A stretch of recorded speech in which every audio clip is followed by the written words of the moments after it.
greatest go-to thing, for example, for borderline personality disorder. Who would have thought, right? I mean, borderline, you tell us medication, maybe cognitive behavioral, but no, there's dialectical behavior therapy for borderline, and there is a mindfulness training, which dialectical, by the way, depends on in part. So what I'm trying to say is, it's not only addiction, it's not only stress and ruminative thoughts, it is so much more. Okay, so everything I have said to you now, except for that one thing where I said I'm not 100% sure about this yet, is evidence-based. This is science. This is not anything that anybody has invented or believes, but they don't have the proof.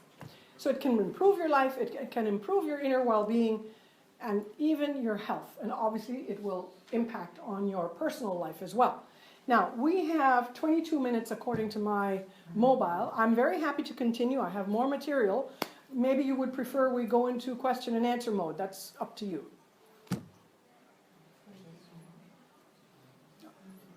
Okay, I can continue. So, flying back from Madrid some years ago, maybe 4 or 5 years ago, as I got off the plane, I ran into Rafael Nadal. He just happened to be on the plane, and of course, as we were disembarking and I saw him, I thought, oh, well, you know, some limo is going to come and pick him up. You know Rafael Nadal, the tennis player who just got married? Yes. And is back to being number one.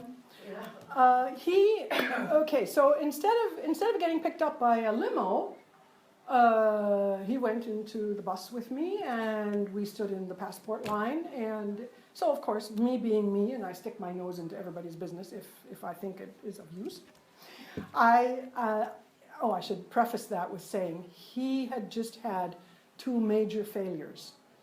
Indian Wells, I think, and the Miami Open. Whatever it was just 2 major failures. He'd been out of the 2 tournaments, and I had actually watched them. So I was very aware of the downtrodden, terrible, terrible state of mind he must have been in. And so, as I say, I stick my nose into people's business. And I kind of went over to him in the passport line, and I said, you know, in Spanish, of course, you really have to understand what a role model you are to so many millions of young people in the world. I hope you know this. And he looked at me and he said, of course not. He said, haven't you seen how badly I've just failed? I said, yeah, I watched it all. I said, but you see, they don't admire you, and you're not a role model because you always win. They admire you because you always get up. Well, his face changed. I thought, what? This time I did a good one. Anyway, so we continued talking for quite some time. But when I was preparing, well, this isn't the first time I give this particular talk, or versions of this talk, but when I prepared at the initial time, I remembered this conversation with Nadal because of something I then observed a few years after this. I think it was a few years after this. He was losing to Djokovic continually. And he was, losing his standing and so on. So I then heard that his coach was getting him to learn a new way of doing his backhand. Because this new way was going to make it faster, better, whatever. And it took him quite some time because, and this goes to our topic, now imagine I've always done my backhand like this. I mean, I wouldn't. This would not be a tennis backhand. But imagine I always do it like this. And I'm now supposed to do it like this. I've done it like this for 2 decades. And now I'm supposed to do it like this. That means that every time they hit me a ball that I'm going to hit with a backhand, as I get up to here, I have to remember. I have to be conscious and aware. And I have to do this with my hands. Because otherwise I'll go back to my old default mode. So he trained and he trained and he trained, and this new backhand became a reality, and he won. And this was, as I say, a couple of years ago when he once again became number 1, and now he's again number 1. He does go back and forth. But the point I'm trying to make is you can see how this is applicable to so many of the other things we might like to use in our own lives. Just think of that example. And it has nothing to do with being a tennis player or a tennis pro or anything like that. It simply has to do with, I have to be conscious in every moment in order to be able to do this instead of this, or whatever it is that is going on in my head or heart that I wish to change. So now let's skip on to this. So this being conscious and aware has to become a habit.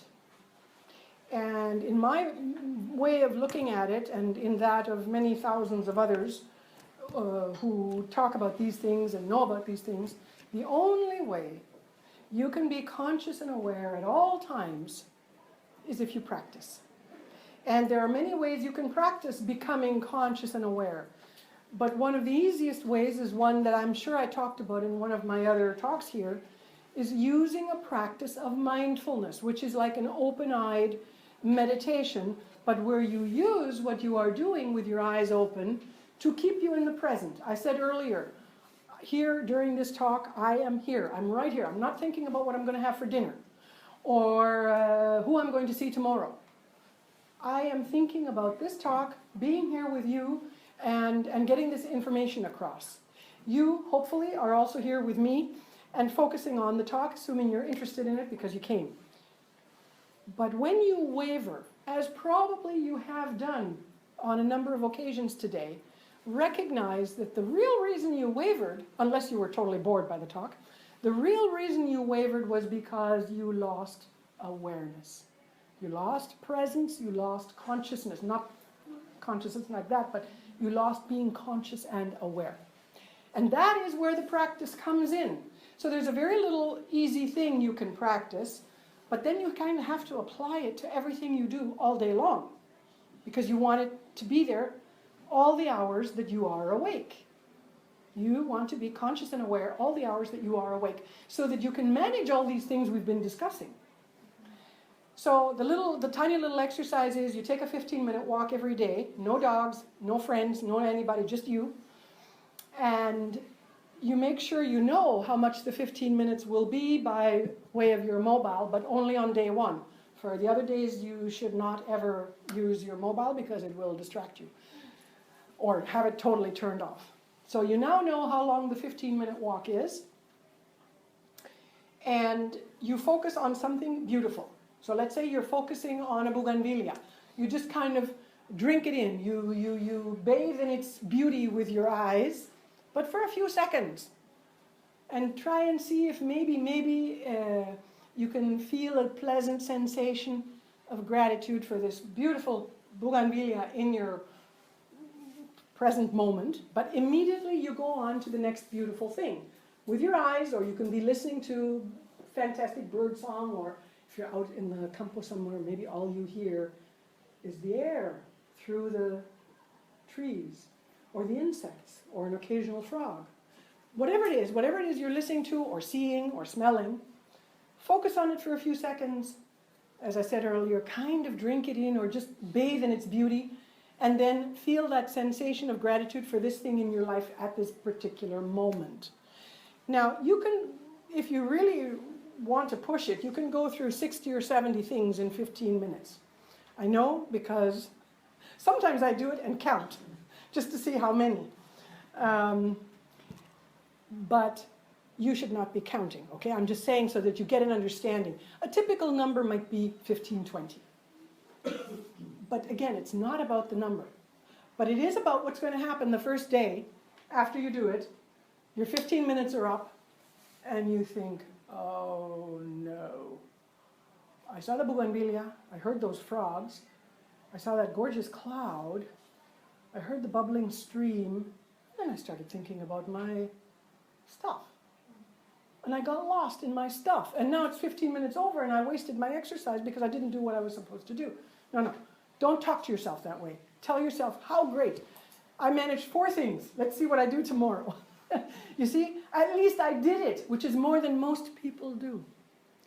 Most people who are interested in changing their lives, and I give them this tiny little tool, which is not of my own invention, but it comes from mindfulness studies and evidence-based studies about how this changes the brain. Why does this change the brain?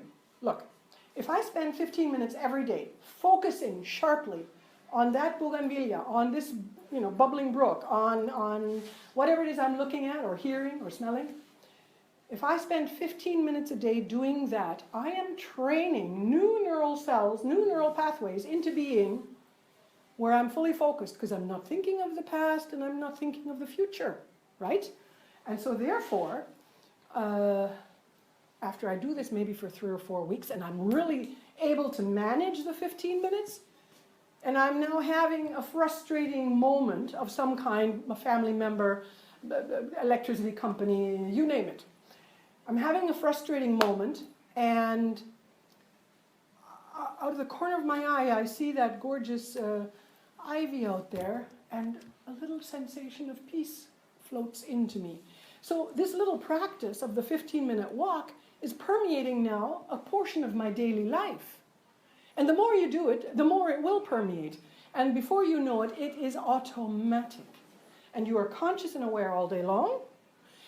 And you are able to, because of being conscious and aware all day long, you are able to remind yourself at every moment, I have a choice here. I can choose how I'm going to react. I can choose how I'm going to think about this. And because I can choose how I'm going to think about it, I can choose how I'm going to feel about it. And you may tell me, no, my feelings come out of the ether. Well, they don't. They come from thoughts. There is always a thought that precedes a feeling. So for example, I'm driving in the car, I'm feeling great, my day is wonderful, the sun is shining. I decide to turn on the radio, and on comes a song that brings back nostalgic thoughts of something. It may have been a beautiful something, but it's over, it's gone, it's in the past, and the tears are rolling down my cheeks. Why? Because I was thinking about the past by the memory of this song. So it's not that the song is bad or the memory is bad. It is an illustration for you to see where the emotion came from. Because like 1 second before, I was on top of the world. And now all of a sudden I'm sad because of my thoughts.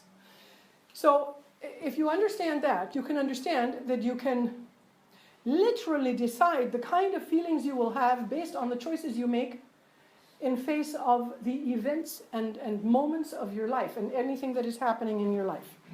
Now, let me see if there's anything else I left out. Okay, basically that's it. So as you notice that you have choices, you see that choice gives you freedom. And I want to remind you of that very famous quote by Viktor Frankl in Man's Search for Meaning, where he says the last of the human freedoms is the capacity to be able to choose no matter what it is that is happening to you. And remember, he wrote that from Auschwitz. He made it out of Auschwitz, but he wrote that in Auschwitz. He recognized that in Auschwitz. So we can choose our own attitude no matter what is happening to us, even if we are in Auschwitz, which hopefully will never happen. But this is a wonderful, but you see, you can't have this choice to make this kind of freedom in your life unless you are conscious and aware. And you can't be conscious and aware unless you practice it in some fashion.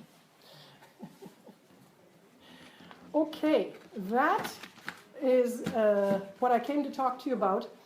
There's very interesting stuff about chronic pain and neuroplasticity in the book that follows this one. I think it's called The Art of Healing. I didn't bring it because I didn't have more room in my suitcase.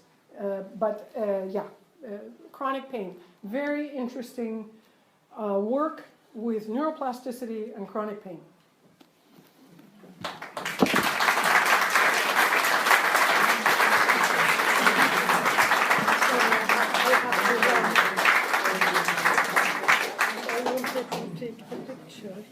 Does anybody have any questions?